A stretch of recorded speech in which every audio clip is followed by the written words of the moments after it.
Beautiful people, how are you today? The sun is shining outside, and I love you to be here in my company. Um, Maybe next time we could do this outside rather than inside. So, my name is João Cerejo, and it's my pleasure to have you joining me in class for Yin. Yin, um, our sequence today, if you've been practicing with me for the past 2 weeks, you'll know that we today we arrived at the navel chakra, the solar plexus, Manipura. So we've been working with each week has been a sequence, sort of targeting. I aimed at one of the chakras. First, we did Muladhara, then so the root chakra. Then we moved up to Swadhisthana, um, the sacral, and now we arrived at the solar plexus, which symbol is a lotus with 10 petals, and Manipura, for those who do not know the meaning, Manipura is a Sanskrit word that can be translated into, so Mani is a jewel, a gem, and Pura or Puri, city. So Manipura, the city of jewels, right? Um, the naval area, our center of power. For today's practice, you will be needing a brick. You might know these from your yoga studios, or a thick cookbook, a belt, a yoga strap, right? And even though it might not be mandatory, um, maybe just in case, to in my case they're cork, but usually they're blocks, so foam blocks usually, or some other books or pillows. And so today I will invite you to start in a comfortable seated position. As always, my classes, I always invite you to first take the time to arrive and get in tune with your body, with how you feel. So find a comfortable seated position, draw the shoulder blades back and down, hands lifting the sternum up, opening the chest. Close the eyes. Bring the tip of the tongue to rest on the roof of your mouth. And keep it there, unless that strains your jaw, or you feel like you're locking the jaw, right? And then bring the gaze, the eyeballs, inwards and upwards to look into your eyebrow center point, your third eye.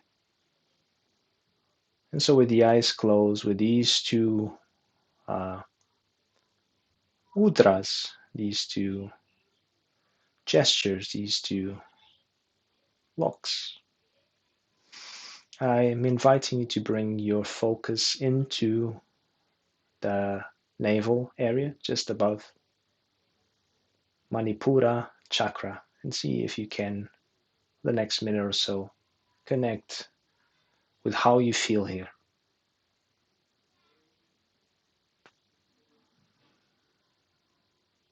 Maybe even directing the breath there. So every time you inhale, you expand the abdominal wall, you relax your belly. Every time you exhale, maybe by bringing, by drawing the navel in, the diaphragm up, maybe you let go of stagnant energy, stagnant air. But what do you feel in this area?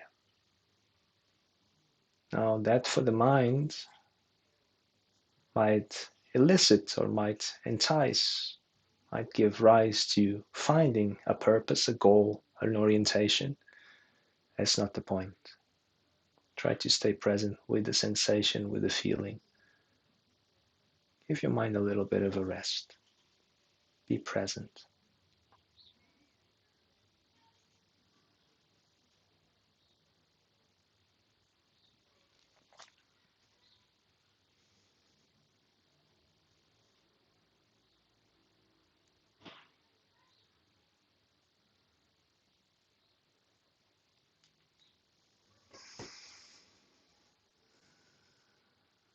And so here, now, I will invite you to chant with me a mantra to connect sound to this area. Bija mantra. Bija as in seed. So last week we had a specific syllable, a specific sound. Today for this area is RAM, Ram. So I'll invite you to chant 3 times Ram with me, focusing on the area of the solar plexus. But first take one long deep in breath through the nose. Sigh it all out through the mouth, relax your shoulders. 3 Rams, inhale. Ra.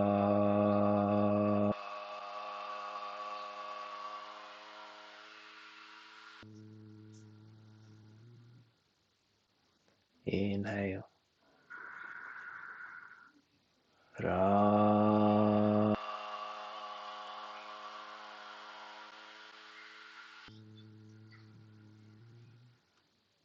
Inhale through the nose. Ra.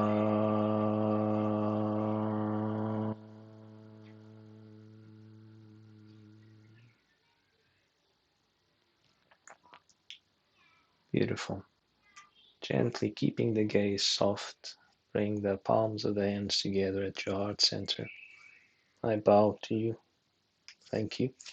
So, first position today, I will invite you to clear your mat and lie flat on your back. Inhale to extend the arms up overhead.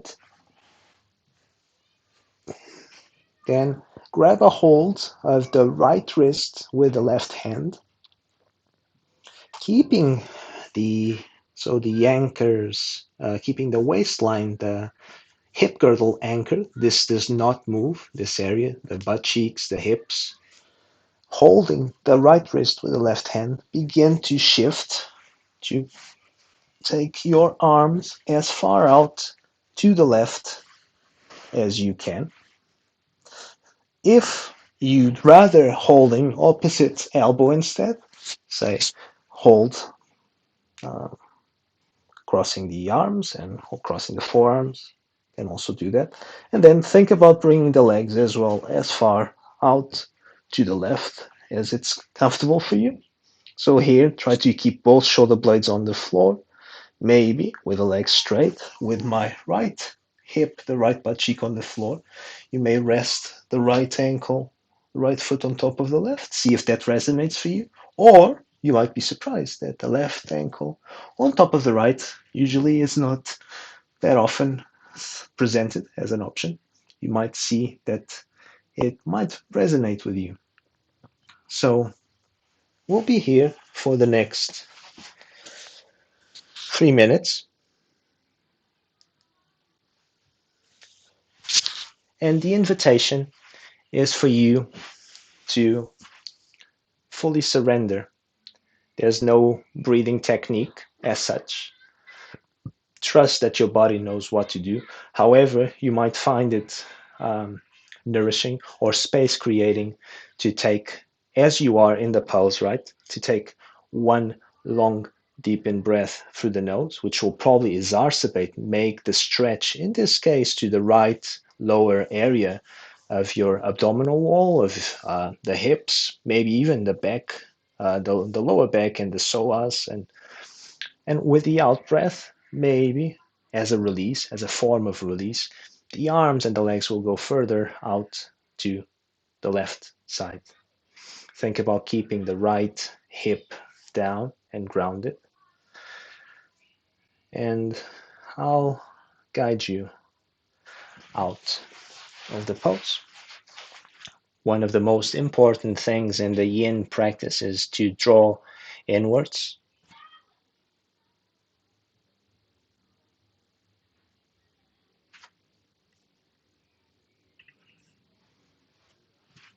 and to listen to the silence within. So observing the subtlety, the gentleness. You may come to this practice as aiming for a physical stretch. Yes, yin has that potential, but there's so much more than that. So as you work on opening, expanding pockets of tension in the body, working with the connective tissue and the fascia, tensions that might have been held, not just physical, but emotional, uh, mental, might be um, feel comfortable enough to, or trusted enough. There might be an element of vulnerability where you can release, where uh, grace can occur.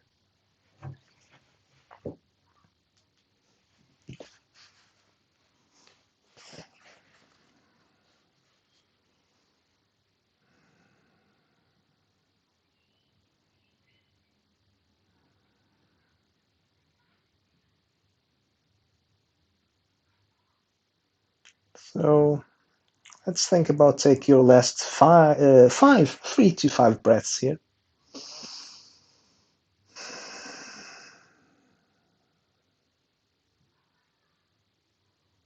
Eventually, and because you also know that this is one of the benefits or the ideas behind the yin practice is that we get to these positions, these asanas that sometimes are physically uncomfortable or might elicit some sort of psychical or psyche uncomfortable, uncomfort to the psyche, to the emotional body. You remember that you're here by choice. So if you ever want to come early from the pose, please feel free to. Otherwise, stay there for the last breath and then eventually come back to the midline. Bring the arms alongside the body, palms of the hands up. Just give yourself a breath or two to not compare, but rather to, this is not about positive or negative, right or left. It's about seeing, how do I feel now? How is my breath? Do I feel more open in one side? And then let's move on to the second side. Inhale to extend once again the arms overhead. This time, grab a hold of if you do choose to have the arms straight, grab a hold of the left wrist with the right hand and shift your torso, your arms as far out to the right this time as you can. Do the same with the legs. And then you can hook the right ankle on top of the left or the left on top of the right. Feeling this now, this nice stretch to, uh, in general, even the whole of the left side of the body, but minding the chakra that we're working on, Manipura, the left side of the abdominal wall, creating more space. If you also want to focus also on opening the side of the heart, the upper torso, maybe try to keep the right arm more active and trying to pull the left arm further out to the side, or maybe you're holding opposite elbow. 2 more minutes. or so here. So I trust that you've seen the link in the description um, in terms of background music, which is, as you can see, aimed for sound vibration, aimed at the Manipura chakra. But maybe you're just practicing in silence, to which um, I bow to. Um, so this chakra, minding its location, it's not usually not very. It has obviously has to do in terms of endocrine system. It has to do with the adrenal glands, that sense of the hormonal response to stress and that fight or flight mechanism. So usually when this chakra is out of balance, there's a lethargy, not so much, um, not this willingness um, to move on, to have a sense of purpose. So there's a lack of confidence in oneself. On the other hand, going, if it's overproducing, if it's the overstimulated, maybe there's this constant eager to do more, to contract, testosterone driven, goal orientated. Term is to find just the right balance. One, there's enough motivation for you to pursue. Um, it's not even pursue, it's for you to be fulfilled on yourself, feel confident, a sense of self esteem, of embracing your dharma, which is, as some of you might know, a word, a Sanskrit word, sort of meaning your purpose in this body, in this lifetime, in the current existence. It is actually the center of prana here. Hands, your arms alongside the body, palms of the hands up. Once again, very important, these, let's call it a bridge, the pauses. It's like when one takes an in breath, might not be very noticeable, but there might be a little pause. This is what we're seeing here. It's not in breath, it's not out breath, it's not movement, it's not stillness. It's just reassessing, resetting the body. Okay, so from here, we're coming into a pose which is called um, Setu Bandhasana, or bridge. So you'll need a brick or a couple of pillows, depends on what props you may have. Bend the knees, bring the sole of the feet to the floor. So now I'm able to, by drawing the shoulder blades back and down, opening the chest, I touch my heels, but maybe just almost touch them. Keep the feet hip width apart. Begin to push the feet down, engage the thighs, squeeze the butt cheeks. And now you will bring the brick. There's 3 different heights. So this one here, hope everybody can see, the middle height or the highest setting, up to you. And you bring it underneath the sacrum. The sacrum is the triangle-like shaped bone you have at the bottom of your spine. So it's not resting on the butt cheeks nor my lower back.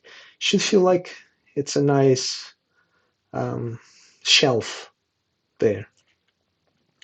And then you maybe there's a little sense of tucking the tailbone slightly forward, the pubic bone to you, right?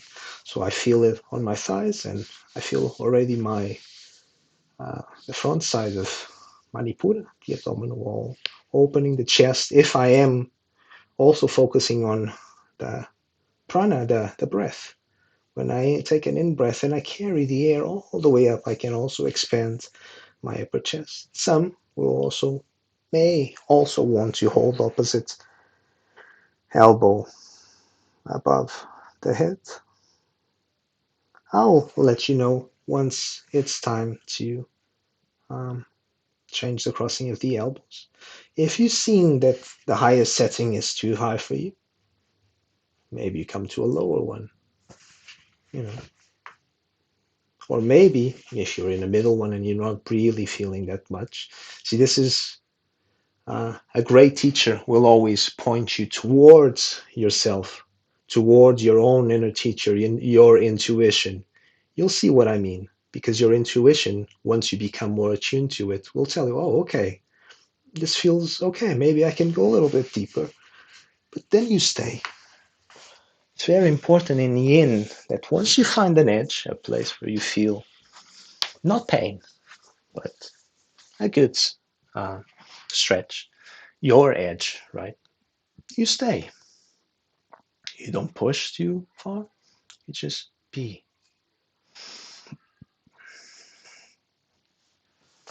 So as I was saying, and this obviously goes, the um, organs that are related to this chakra, which in turn some of you might not know, but I mentioned this in the previous class. Chakra, uh, usually a teacher will give you the definition that it's a wheel, which even though it's not incorrect, it might lack the power of the word. Chakra from two different Sanskrit words, chalana, um, which is enabling, and karoti, doing. So enabling movement, a wheel, a whirlpool-like element. So this chakra, Manipura, having to do with taking action with, nonetheless, it's your core, right? So it's what gives you a strong, uh, a more, you will feel more at ease. And it's also to do with also the attitude you have towards in life, right? So the two organs that are usually associated with this might feel strange. One would usually may say that it's the digestive system or the stomach. It's actually the eyes, the sight, right? So you see something and then the feet, and then you take action towards it. You may take this as metaphysical, as a, but that's what yoga is a subtle thing, especially in yin. So if you are holding opposite elbow above the head, do change the crossing of your arms, and we'll be here for another few minutes. So that's in terms of organs, right? But then obviously minding its location is the whole digestive system, the blood, well, a little bit of uh, the liver and the intestines. So usually that's why we'll also do eventually a twist. Um, and the color is yellow, solar plexus, the sun.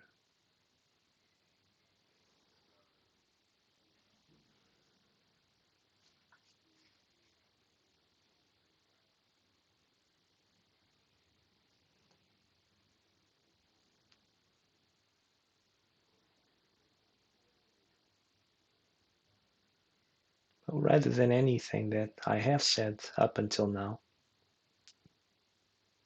maybe it was fun, information, facts for the mind. More important than that is what you feel in your body, especially in this area today. So, for the last minute or so, attune to that. Step away from the mind, not ostracizing it. I'm not like those new age people that say you have to step away or let go of the ego. The mind is your body, the body is your mind. Integration, duality integrated. But for now, let it rest and come into what, ironically enough, new age people will often say that the heart is a mind of its own, correct, and a brain. But how often do you also say, or you hear people say, follow your gut instinct, follow your intuition, associated with the guts, right? It's it's also no coincidence that this is where we were connected to uh, mom, to our moms in the womb. This is our third brain. This is where we got nourishment. And the great sages say that that's also still where one gets prana and information. It's in the area of the navel. But stay with the feeling rather than this, all this information that doesn't really matter.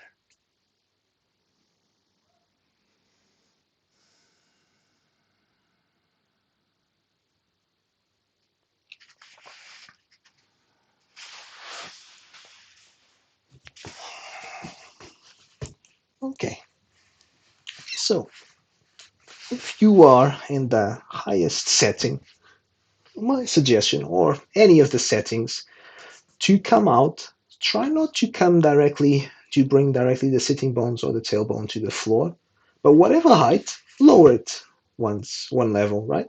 So you lower it to this one, and you stay, at least for a breath, and you let your spine readjust to different heights. And then eventually you change to the lowest until you come to the floor. And here, maybe you just like to extend the legs and the arms forward. Some will want to bring the knees to the chest and roll from side to side just a little bit, massaging your kidneys, your lower back.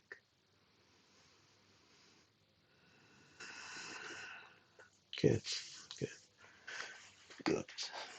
Okay, so then find an angle where you can see our next pose. This next pose is called, it has different names. In Indian, they call it square.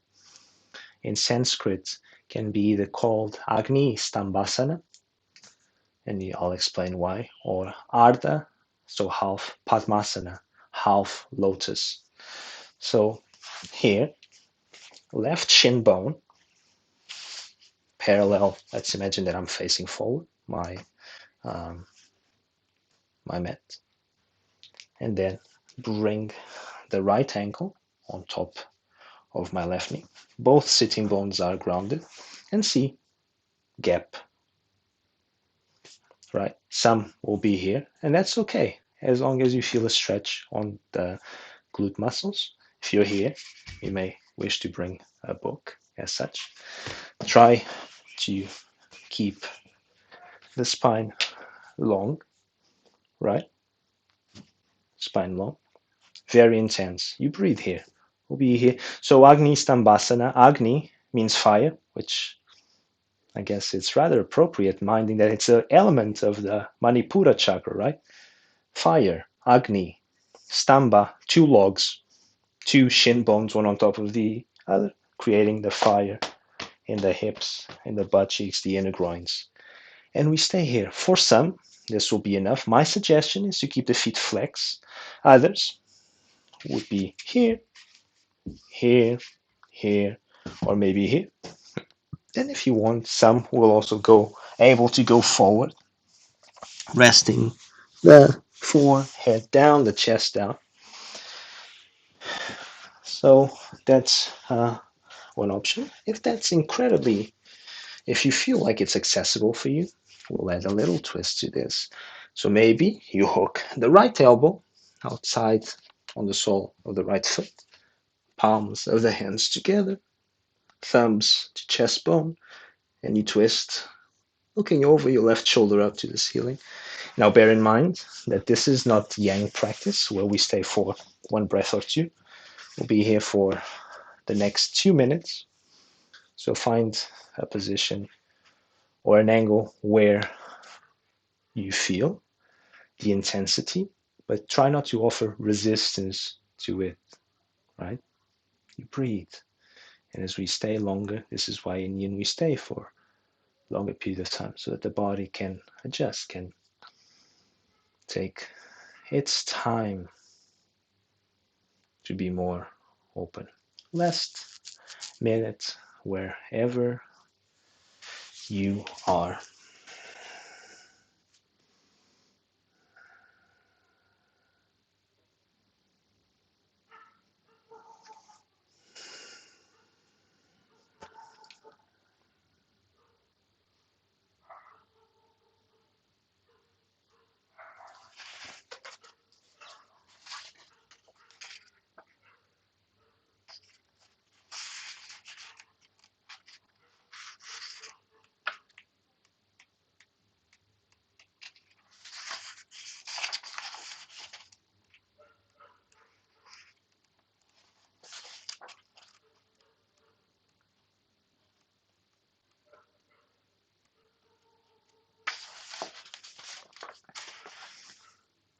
Very good. Very good. Slowly, if you're forward, if you're twisted, bring the hands back to the floor. Begin to roll up with the in breath. Very mindfully, everyone, use your hands to slowly, as slowly as you can, release the legs. Extend both legs forward, hands behind you, hold the legs from side to side.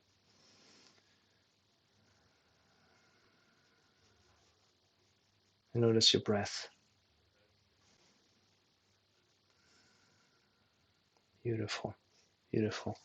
Without further ado, and because we want to balance things out, right? Let's think of coming to the second side.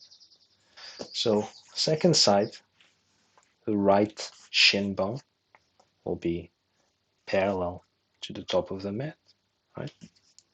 You bring now your left ankle on top of the right. This might be enough for you. Again, if you're here, this is yin, right? Think about this. All of those people that you see doing crazy poses, like bringing the feet behind their heads and stuff, trust me, they find it much harder to access what you're feeling right now. You know, whatever you're feeling is beautiful. That's yin. Don't try to force it. Those guys bringing the feet behind their head and stuff, I don't feel anything. They're not practicing yoga. That's gymnastics. That's calisthenics. Be present in your body. You're a divine being. And whatever you have is divinely orchestrated for you, my dear. Trust that. Trust that. So you stay maybe here 2 minutes, here, here, here, moving forward, fold, coming to a twist variation, right?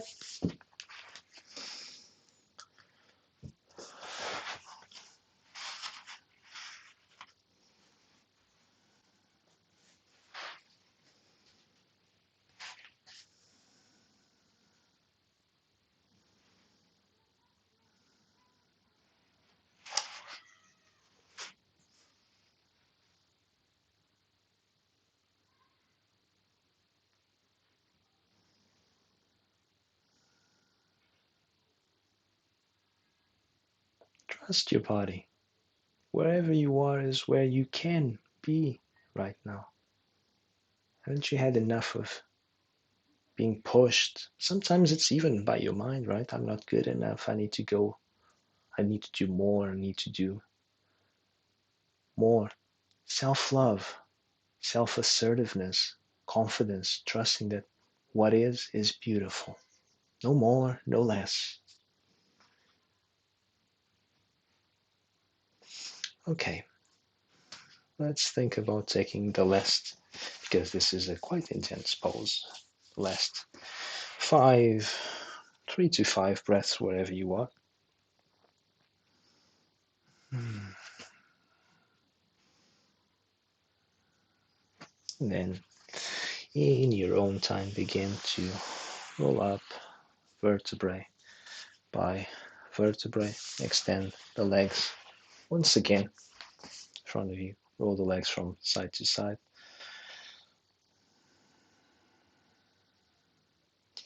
Okay, so In theory, this class is a 45 minutes class, but I'm a little bit of a rebel, so we'll do a few more poses. I trust you'll appreciate that. If you don't want to do any more, feel free to come into Shavasana, lie onto the back, do a few twists. But if you want some more, and for that you'll have to pay 20 more pounds, I'm just messing with you guys. Come to the next pose, which is Sphinx. So, as I was saying, 45 minutes, but we'll be here a little bit longer. So, this pose is called Sphinx, right? You know, remember Cleopatra, that Sphinx pose. Um, Salamba, Bhujangasana, supported cobra pose, right? Or what is it? Sphinx, yeah. Seal is the other variation, which we won't go necessarily into it just now. For now, pubic bone is on the floor, legs together or apart. Let's say big toes together, let the ankles dangle out to the side.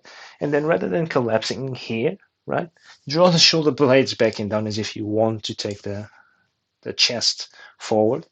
And think maybe about withdrawing the navel to the spine. See if by pushing the pubic bone down, squeezing the butt cheeks, you feel a stretch and opening to the front side of the abdominal wall. Some will maybe benefit or want to rest the forehead on a brick as such. And this is, if say you're still Bhujangasana, cobra, or seal is still too much for you, maybe a step in between is to have a little bit of a height. See, here I'm still supported, and the stretch is a little bit more intense. So you have each of the elbows directly underneath each of the shoulders, palms of the hands up or down.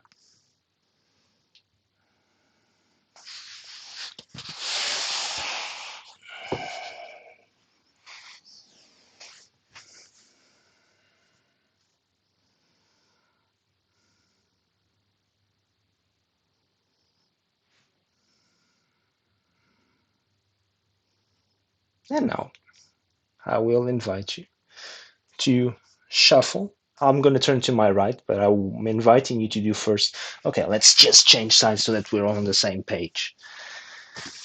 So from here, a little twist, a little extension, side extension. Bring, so this is side, um, a little bit of a side sphinx. You could have done also sideways, but let's trust it as this. So you bring the forearms further to the left. Maybe there's a little bit of a compression to the left side, but definitely an opening to my right side. You stay here for 5 breaths, or maybe come into a side cobra pose. Maybe even bring the hands closer to you. Any pain, any discomfort, step away. Listen to your intuition. That's your biggest teacher, your only teacher. Everyone else will just point fingers, some more accurate than others. But remember, the teacher is pointing at the moon. Don't mistake the finger of the teacher for the moon. The moon is your heart, my dear. The moon is your heart.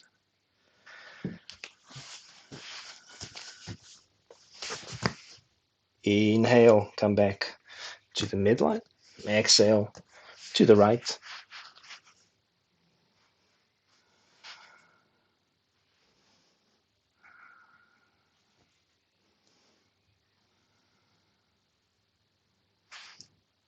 And maybe you stay here for another 5 to 10 breaths. Maybe you come into Bhujangasana. So arms straight.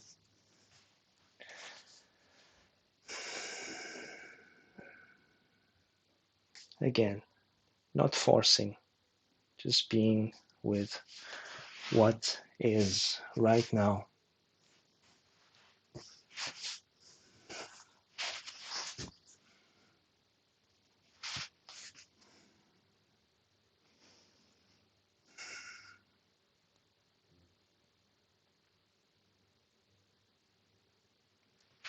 Inhale, back to center. Forearms down.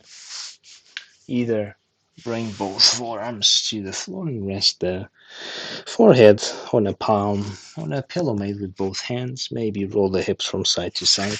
Maybe you'll find it very nourishing. I do. To come into a child's pose, balasana, as to release that potential overextension or overcompression of your lumbar spine.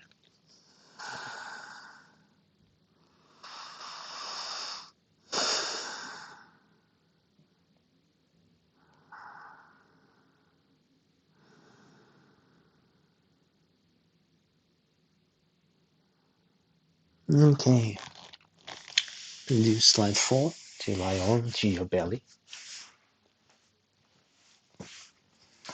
Bring the knees to the chest. Roll from side to side.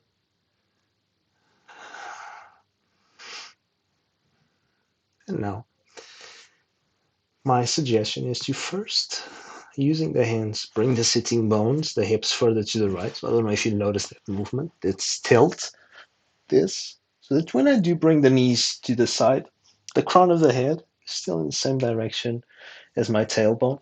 Rather than if I would twist directly to the side, suddenly we lose that axis, that line, making not such a healthy twist. You can do that option, or maybe you bring the right leg right knee on top of the left. Maybe you stay here. Maybe you double bind,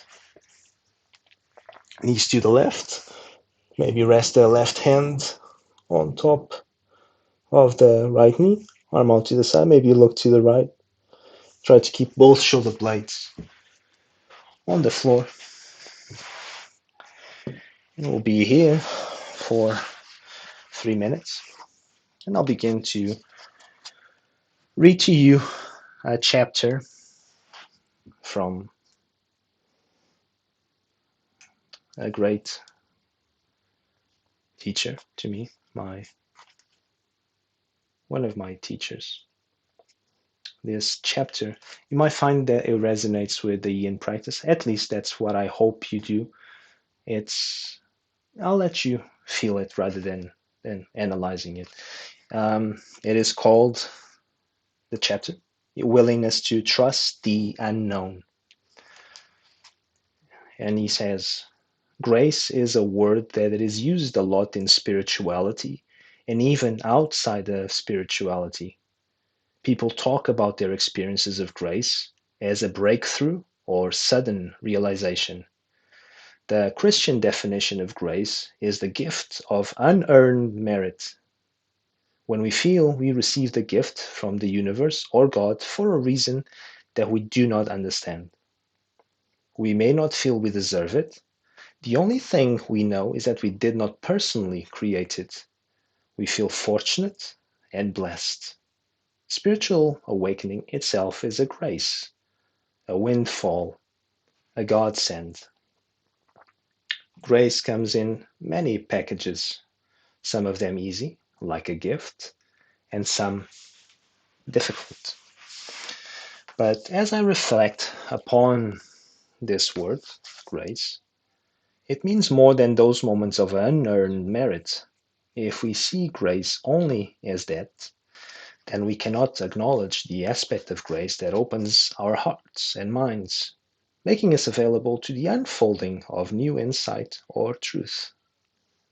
What opens us to grace is the movement of grace.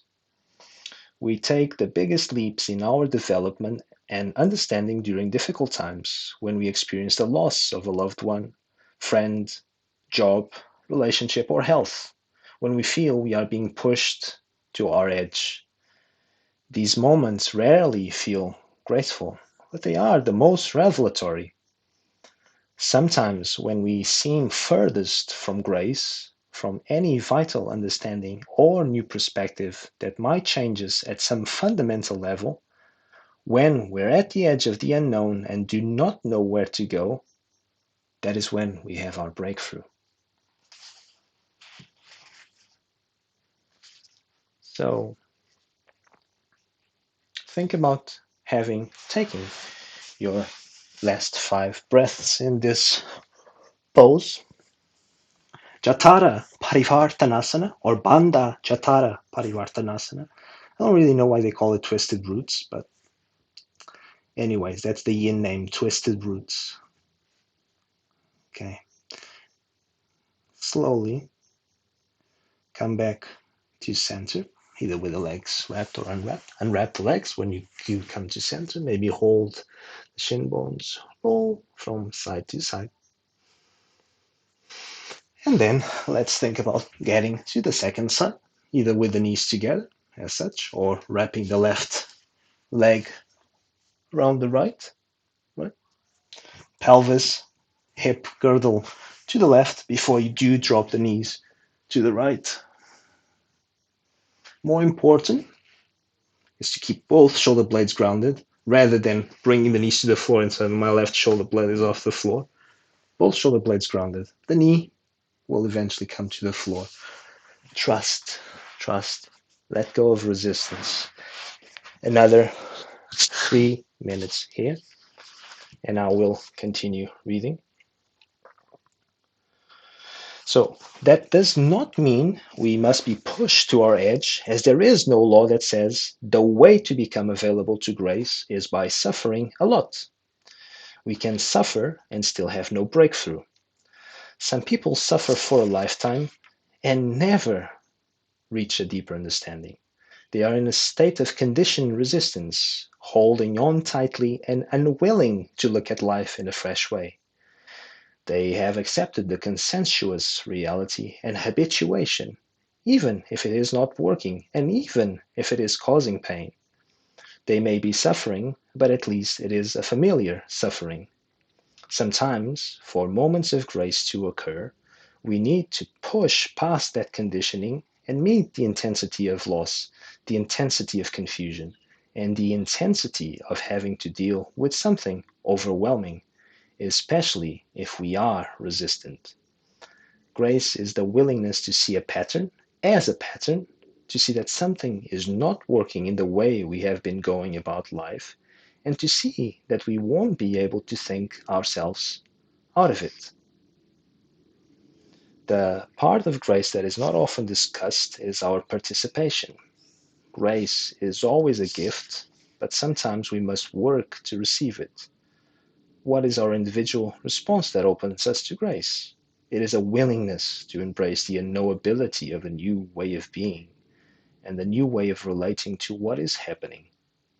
The opportunity arises when you find yourself in a place between a patterned way of being and a psychological turmoil and realize that you do not know what to do with the situation.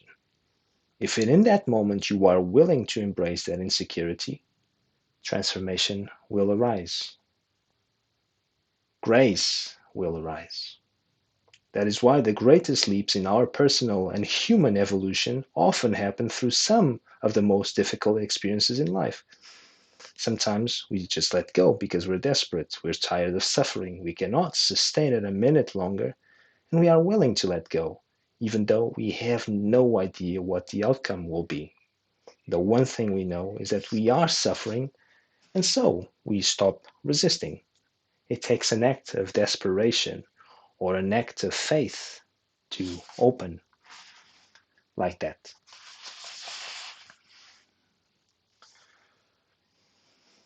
So think of taking the last 3 to 5 breaths on this side, on this twist. Jatara Parivartanasana.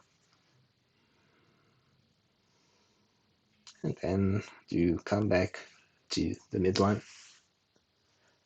Grab a hold of the shin bones.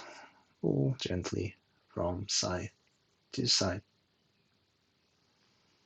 And in your own time, extend the legs forward. My suggestion is for you to have the heels, the legs together, heels together.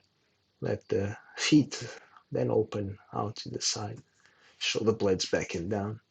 And usually traditional Shavasana, you'd have the palms of the hands facing up, arms alongside the body. But today, I'm inviting you to bring both of the hands to rest on top of your abdomen, the navel, MANIPURA Chakra.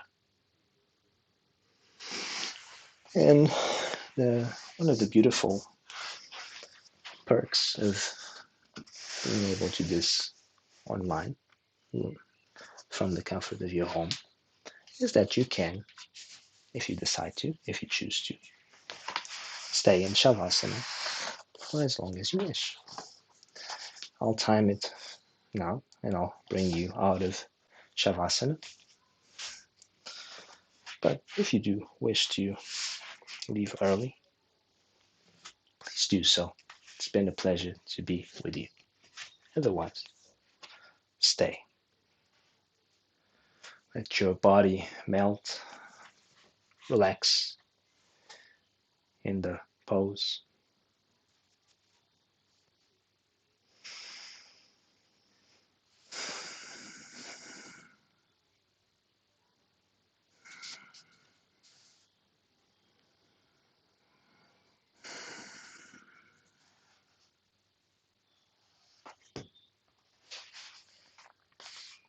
There is grace, the willingness to trust the unknown.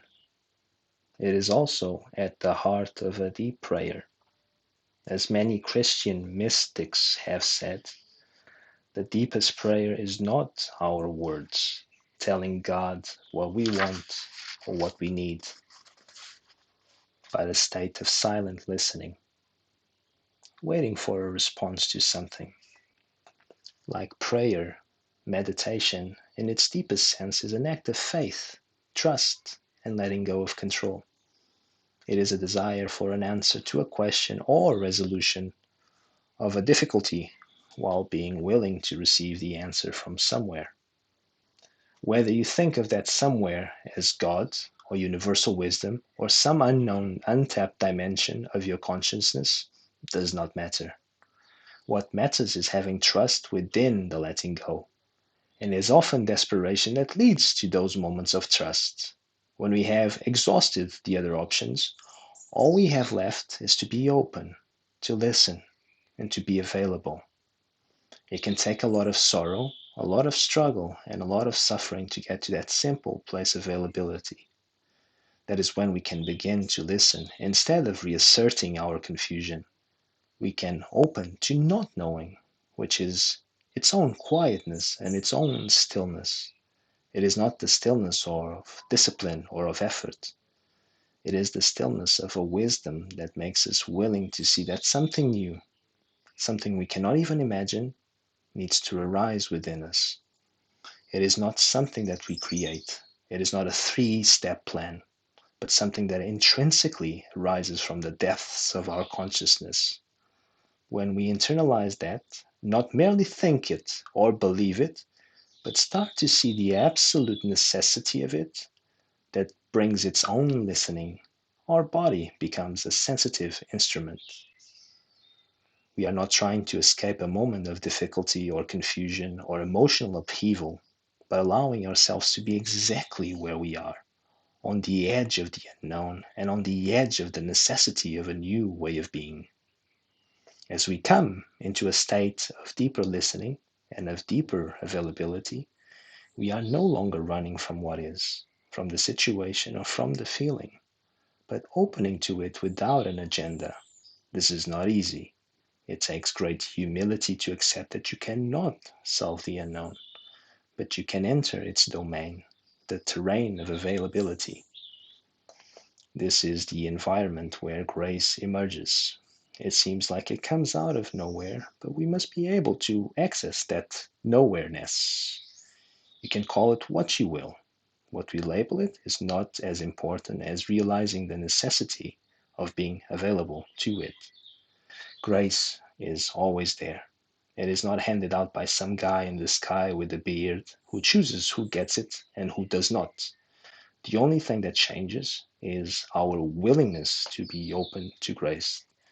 Do not hold on even to our greatest insights, but to be present to the wisdom and love from which insights arise from.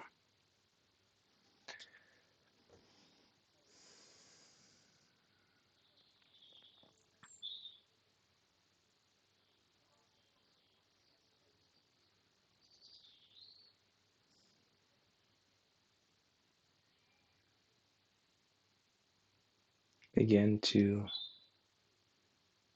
deepen your breath.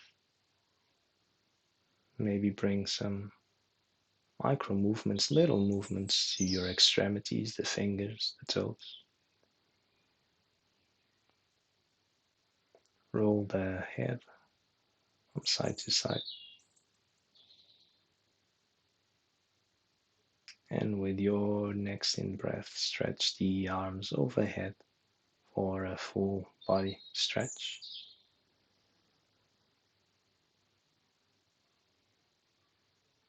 With the out breath, draw the knees into your chest. Give yourselves a hug. Grab the shin bones, roll from side to side. And then come to lean on to the left side, your yin side. Support your head, your left arm, or make a pillow with both hands. Stay here for at least 3 breaths, witnessing, letting go, offering less resistance, giving permission to be.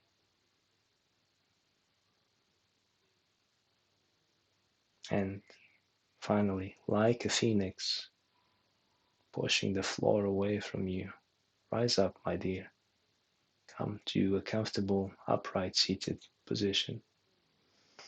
Draw the shoulder blades back and down. Bring the palms of the hands together at your heart center.